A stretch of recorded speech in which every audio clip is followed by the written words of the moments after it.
Hey everyone! Welcome to Sam and Feng Cooking. In this video, I'll show you how to make white chocolate blondies with these Hershey's cookies and cream chocolate eggs.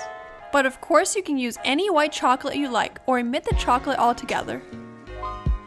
To get started, I'm cutting up the chocolate eggs into smaller pieces. Set this aside for later.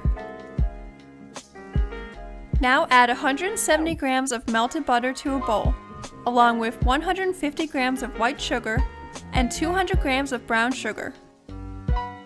Mix with a whisk until combined.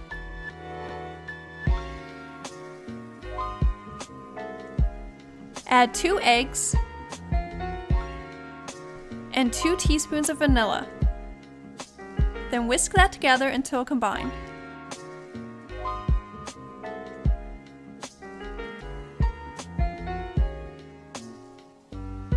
Add 250 grams of flour, 1 teaspoon of baking powder, and half a teaspoon of salt, and mix with a spatula just until the batter comes together.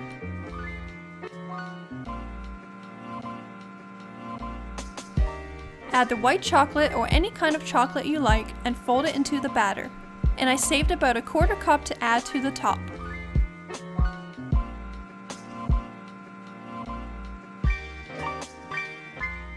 Add parchment paper to a 9x13 pan and spread the blondie mixture evenly in the pan.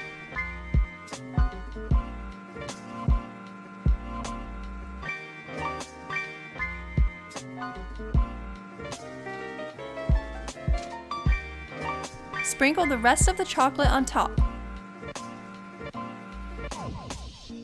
Now bake in the oven at 350 Fahrenheit for 25 to 30 minutes.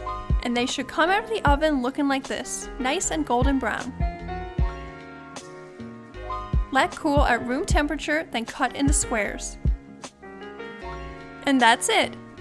Now you can leave it like this, but I took it a step further by decorating the top with melted white chocolate and sprinkles to match the colorful chocolates for Easter. These blondies are really chewy and delicious. I just love the texture of them. I like how they crack on top just like most brownie recipes. Personally, I prefer a blondie over a brownie any day. What about you? Let us know in the comments below if you give this recipe a try. Thanks for watching! Bye!